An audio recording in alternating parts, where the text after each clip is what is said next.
Justice Katju, my first question is, so you were the former chairman of the Press Council of India. So I don't know actually what the body does. So could you tell us a little bit about what the Press Council of India is and what was your role and what does it do? See, the Press Council was constituted by the Press Council of India Act. It was meant to regulate the print media. It has no jurisdiction over the electronic media. To see complaints of defamation or some journalistic misconduct. But the fact is that the Press Council has no real powers. Under the Press Council Act, it has only power to censor.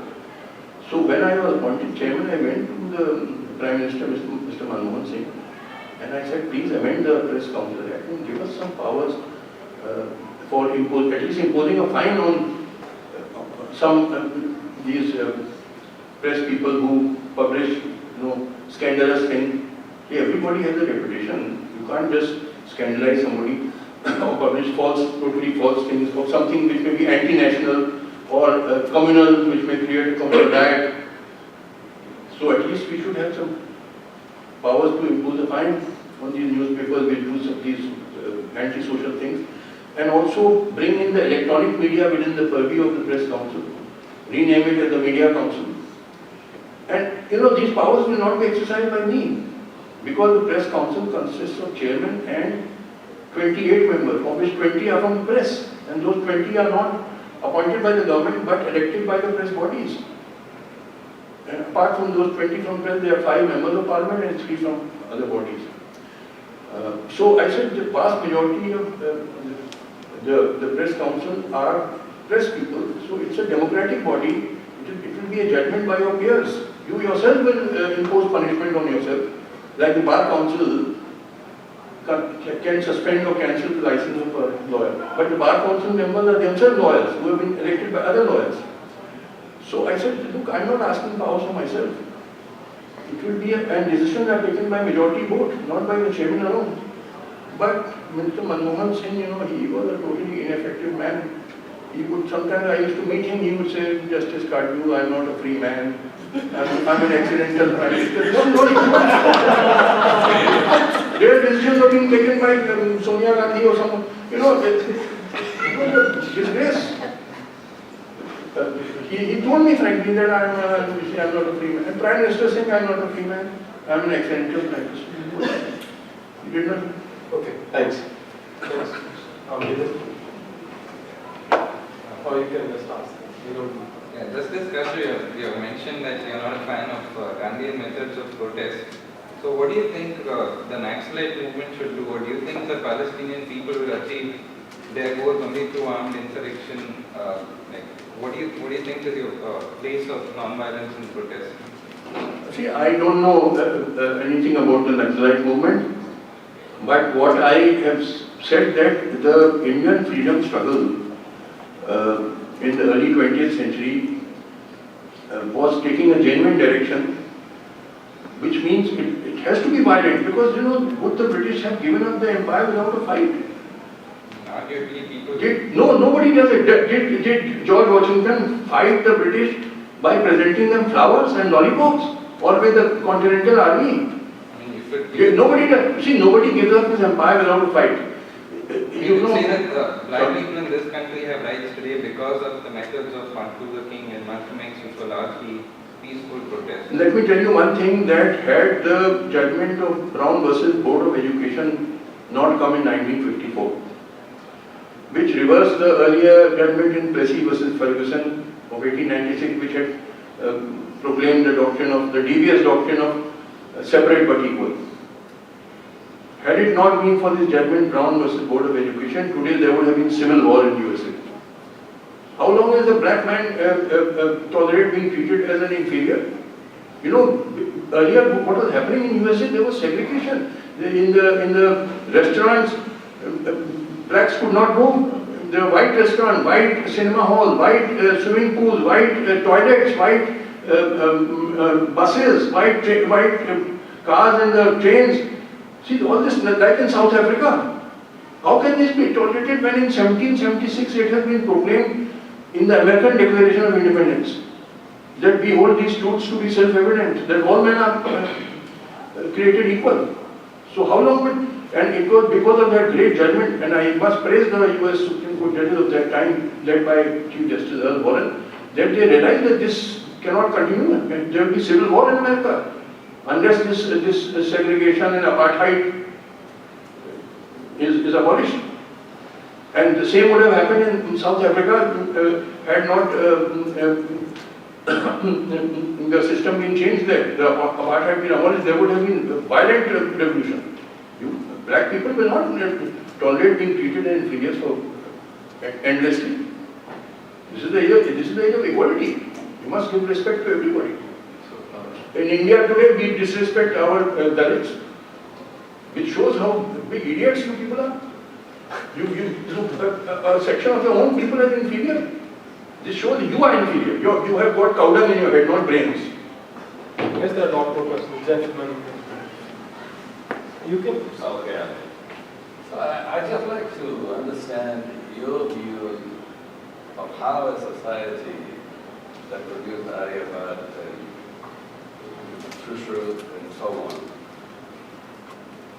in 200 years, went from being the most advanced and the most prosperous to being 90% idiots. But you have And being abject, and also becoming abjectly poor. You have posed a question which is also called Needham's question or Needham's grand question. Please look it up in your. Dr. Joseph Needham, Needham, born in 1900, and brilliant, I think, microbiologist. He developed an interest in China, and he went to China many times. He wrote the history of science and civilization in China in several volumes. And you can see Simon Winchester's book, The Man Who Loved China. This is his biography, The Man Who Loved China, by some of you may have read it. And Simon Winchester has written, he has posed this question that how is it that China, which was far ahead of the West at one time in science and technology, the Chinese invented the compass, Chinese invented gunpowder, printing paper, and sorry? So many things. They were far ahead, and in fact, the Westerners copied them. This was the foundation of the Industrial Revolution. So how is it that China, which was far ahead of the West at one time, later on fell behind, did not have an Industrial Revolution, and the West marched far ahead? In fact, Western countries came and colonized China, committed so many atrocities on the Chinese. The same principle applies to India also. We were far ahead of the West. I can tell you one thing. These countries, England, France, Germany, people living there were all barbarians until Julius Caesar conquered them in around 55 BC and brought them into the Roman Empire and civilized them. So before 55 BC, they were all barbarians, these Frenchmen, British, Germans.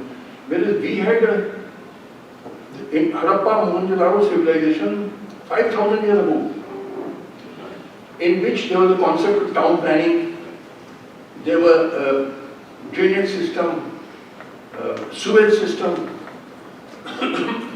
urbanized urban. We had developed a lot. We had progressed so much in science, technology. Why did we fall behind? Why did we not have an industrial revolution? And why were we conquered by? You see, it is not that inherently we are fools and savages.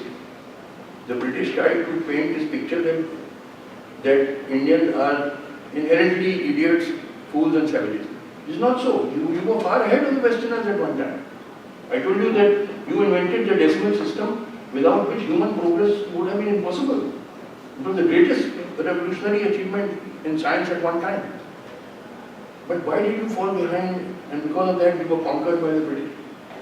It's a very difficult question to answer. They were conquered well before we fell. See, Mughals, let me tell you one thing. Don't regard Mughals as foreigners. They were very much Indians. Akbar was not, Babur may have been, because you are a country of immigrants, people have been coming, invasions have been coming. Babur may have been a foreigner, but Akbar was not a foreigner. He was like you and me. He was born here, he spoke your language, he treated everybody with respect. Just because he was a Muslim, therefore he is a foreigner. This is not correct logic. You have so many religions, and so therefore all the Christians are foreigners in India, all Muslims. This is not correct. So, up to Mughals, India was free, it was not a slave country. It was the British who, because the British took away all our wealth. They smashed our handicraft industry. The very base, our economy was smashed, and we were converted from a prosperous country to a poor country. So there is a great distinction between Mughal rule and British rule. Please note that. Yes. First of all, this is Katju, excellent talk. So you elaborated on a couple of things which cast India as a backward country. And I feel there are more things to it, and one important one is our opinion about homosexuality. So you, in your tweets, in your social media outlets, talk about decriminalizing homosexuality, which is in the lines with conventional liberalism. But you use the word humbug, nonsense, for same-sex relationships. So those two words are not really concrete. I will ask you a much more concrete question.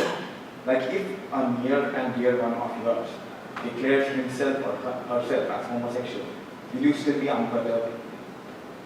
Alright. Firstly, I have partially corrected my views, I have partially accepted my mistake. And in my latest post, I have said that in India, there is a section 377 Indian Penal Code which makes homosexuality a criminal offence. So I have said that should be immediately abolished. It's your private choice. What you do is your business. However, I have still said that in my opinion, homosexuality is unnatural. And in fact, earlier it was said that 10% human beings are homosexual. Now the latest figures are just 1.6 human beings are homosexual. Normal people are heterosexual. You see, our bodies are made that way. If you have read the play by George Bernard Shaw, That's not a valid proof. It's play. alright, that's a play. Listen to the reason. Listen to the reasoning. I want to. It's not. Alright, the reasoning is that there is a life force. Life force means that individuals will die, but the human beings must continue. There is surrogacy, there is combination. Like if A surrogate is only, normally a woman would like to have a natural child. A woman would normally not like it. It's only when she has some medical problem or something like that she would like to have surrogate child or adopt a child. Normally women, they have their maternal feeling, they want to have a natural children. You can talk to women, that is the normal behavior because nature has made us like this. There is what is known as bimorphology in human beings. Bimorphology means there is male, there is female. Unlike in certain creatures like amoeba, there is no sex. The creature multiplies by division, not by mating. But we have bimorphology, which means that we have male, our bodies are made that way. So this is nature. I mean, you are part of nature, aren't you? Yeah, but what about, say, one of the couple is infertile? So there is no reproduction. I have said that it should not be made a criminal offence. I corrected my view. Partly I have said that there I agree to that extent that some people, their minds are wired in this way that they want to prefer people of their own sex. Okay, there should be freedom in this. But I regard it as unnatural. I am entitled to my opinion. Just as you are entitled to your opinion, I am entitled to mine. I am not. See, once I put up this blog and I got such a. I was told that, oh, you will be physically assaulted for saying this. I said, why should you assault me? Is there not freedom of speech and expression in America? I am not assaulting you, I am expressing my view. You express your views. Why should you physically attack me? What is this? So, I am entitled to my opinion. Yes, please. Next question. Yes, please.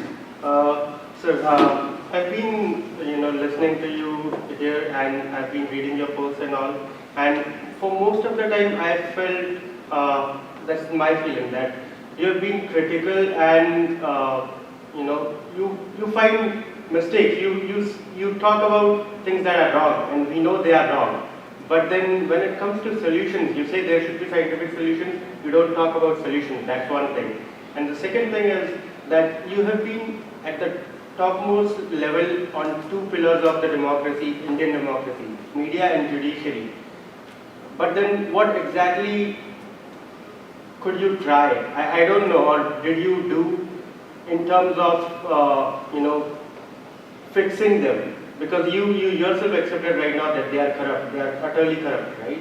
So my question is in two parts. One is that you talk about problems, we know there are problems, we understand. But when you say about scientific solutions, you don't talk about any solutions, that's one thing. And second is, when you were yourself part of the topmost of media and judiciary both, what kind of solutions did, or what kind of attempts did you do so that, things could be improved, if not go down? Firstly, you talk of why I did not try to fix the system. My answer is the system cannot be fixed. It is beyond redemption. Our constitution has exhausted itself. Now, some drastic change is required in the whole system of India. The parliament, you see, they are shouting and screaming. Have you seen the television debates of Indian parliament? Do they behave in a civilized manner? All shouting at the same time. Parliament hardly functions. I think in the last several years, Parliament has just functioned peacefully just on 1 or 2 days. Otherwise, right from the beginning, we shall shout one all together so that nobody can be heard. Is this a disciplined way in which a democracy is to be carried out? And many of these members of Parliament, they are criminals, but elected because of their caste. Poolan Devi, who was a mass murderer, was elected as member of Lok Sabha because she belonged to the backward caste. Nobody bothered that she was a mass murderer. Nobody is interested. If you belong to my caste, I will give you vote. So that was regarding trying to fix the system. What was the second question you raised? Yeah, what was about the scientific solutions that you talked about? Scientific solution, let me tell you, I don't have a precise solution, but I can tell you that we have to create a just social order where people get justice, and this is perfectly possible today now when modern industry has come into existence after the Industrial Revolution. Enough wealth can be generated to give a decent life to everybody. And unless you do it, there are going to be turbulence. Next 20 years in India are going to be terrible. Because how long are people going to tolerate? The politicians are looting the country. Scam after scam is going on. They are talking of Ram Raj, talking of Ram Mandir, Ghar Wapasi, Big Bang, all this non trying to fool the people, and you people are fools, so you will be taken for a ride. Because unless you start thinking rationally and see through all this nonsense, you will be deceived by these politicians. So how long are people going to tolerate all this? There is massive poverty, massive unemployment, malnutrition. The media deliberately diverts attention from the real problems facing the people. And instead, what do you see on television? You see that today, today I saw on Times of India, one of the most eminent newspaper in that today, 3rd June, is Amitabh Bachchan's 42nd wedding anniversary. Great event. I mean, poverty is not relevant. Malnutrition is not relevant in India. Farmers' suicide is not relevant in India. A total lack of health care for the masses is not relevant in India. People in India can't go to doctors, they're too expensive. What is relevant is Amitabh Bachchan, and I saw that Kareena Kapoor has gone for with her husband Saif Ali for the vacation to Maldives, and Salman Khan has been sentenced to jail. This is the new energy. The media deliberately tries to divert attention of the people from the real issues to non-issues, so that you forget your miseries and you talk nonsense. Yes, please. Mr. Katju, I'm Shuman Tripathi. I'm a Sloan Fellow of the Stanford Business School and an extra certification in public policy and social innovation. You're my father's age, and like all the boys here, we have always argued with our fathers. and I would like to take that opportunity to argue and question some of the thoughts you put up. I've been in this country for about 15 years. Before that, I was in Europe. Some of the evolution processes that you said that Indians are foolish, so are the people in the world foolish. You talked right now about the news channels. Have you watched the news in the United States of America? Have you watched Fox News? The amount of news which is portrayed in the United States itself today is dismal in comparison to what is happening in Capitol and the White House.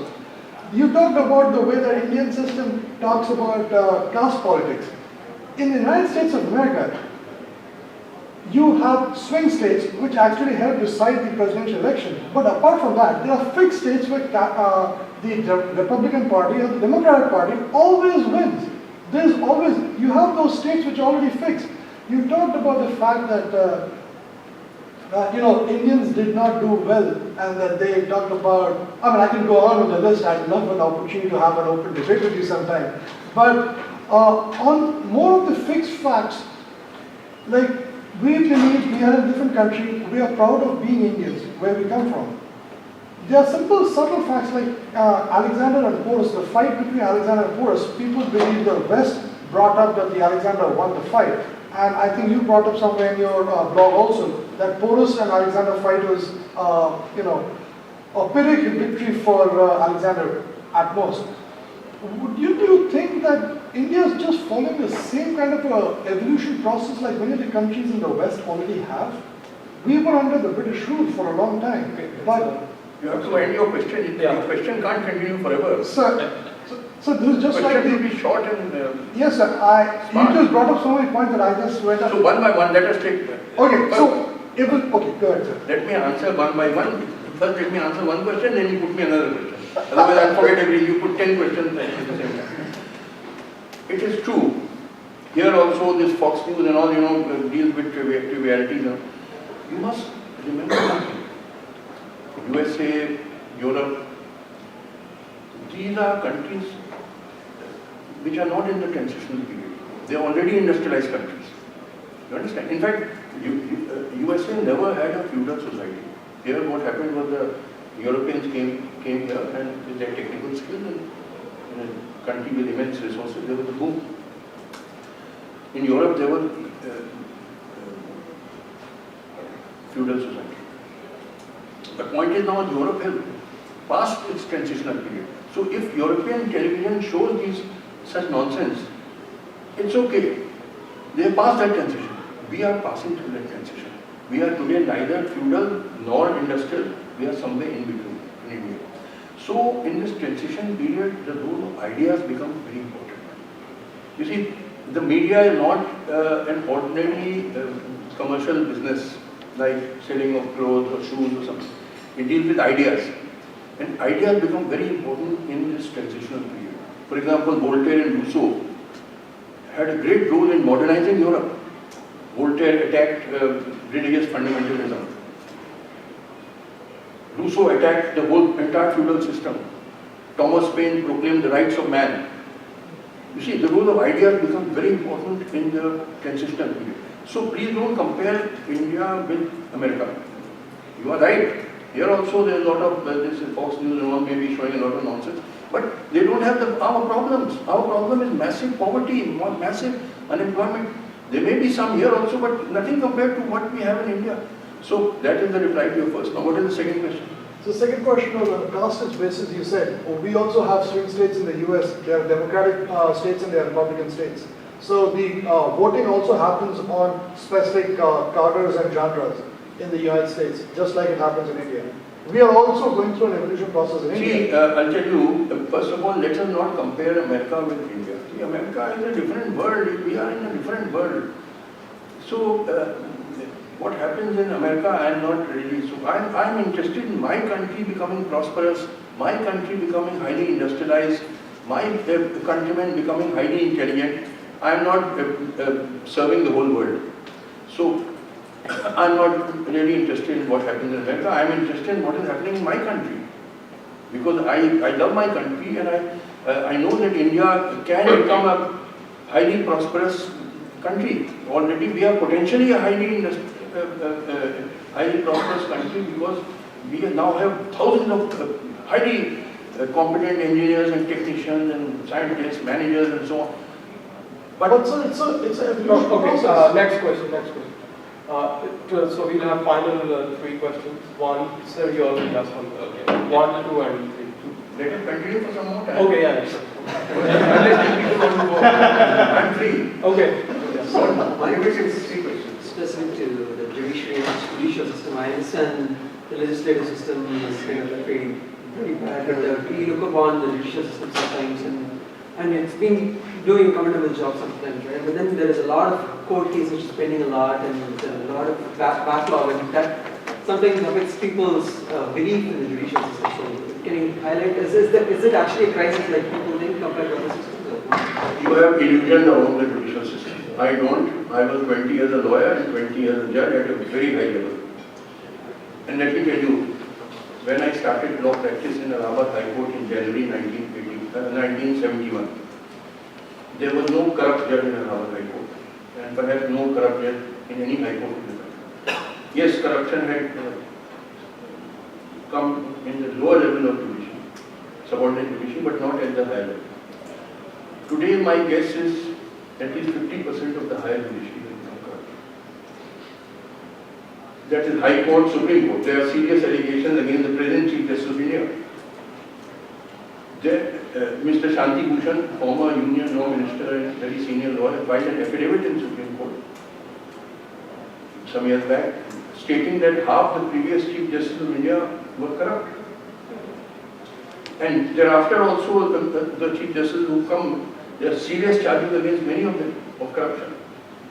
So large section of the higher judiciary has become corrupt. I don't say all high judges are corrupt, but yes, a large section of the higher judiciary, leave aside the lower judiciary, has become corrupt. Including the Supreme Court. Including, I am telling you, there are serious allegations against present Chief Justice of India.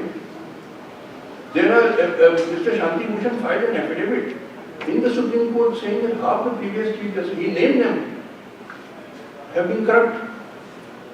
If a Chief Justice of India is corrupt, then what do you want do with the lower levels? Delay, it takes 20 years, 30 years for a case to be decided. People prefer to go to hire some criminal to evict their tenant. He will point a gun at the tenant and turn him out. Otherwise, if you file an eviction case, it will keep on hanging on for 20 years. So, please don't have any illusion about judiciary. Judges are not angels. They don't fall from the skies. They come from society. So, if society has become largely corrupt, judges have also become largely corrupt. Yes. Yeah, Mr. Katju, my name is Santosh. A lot of sectors have been corporatized, but the education and healthcare, they've been corporate for the past 5 years or 10 years. Education and healthcare have been worst hit by the corporates, and by which the masses are not able to get their fair share on education and healthcare. So these two are the most important for a common man, I would say, at the ground level. So what do you think is the future if we continue this way, and what do you think is the solution in your opinion? Healthcare and education has largely gone to the dogs. Exactly. Yeah. I was a Supreme Court judge and before that a High Court judge, so medical treatment was all free for me. But for the common man, the good hospitals, good clinics are exorbitantly expensive. In Delhi, you have very fine hospitals, state-of-the-art hospitals with top-level doctors. But they are exorbitantly expensive. Common man can't go there. So what does the common man do? He goes to quacks. Quackery is so prevalent in India. I think the number of quacks would be several times the number of the regular doctors. People can't afford to go to it. So there's a blog of mine, Healthcare in India, you can see it on my blog. Education has also gone to dogs. All the government money in education is given to the Indian Institute of Technology or Centers of Higher Learning, CSIR and all that. They have got state-of-the-art buildings and all air-conditioned campuses. How much money is spent by the government on primary schools in the villages? Hardly anything. So the place where the foundation of knowledge is laid, the primary school, is given hardly any money. So what do you expect at a higher level? The money is all given to these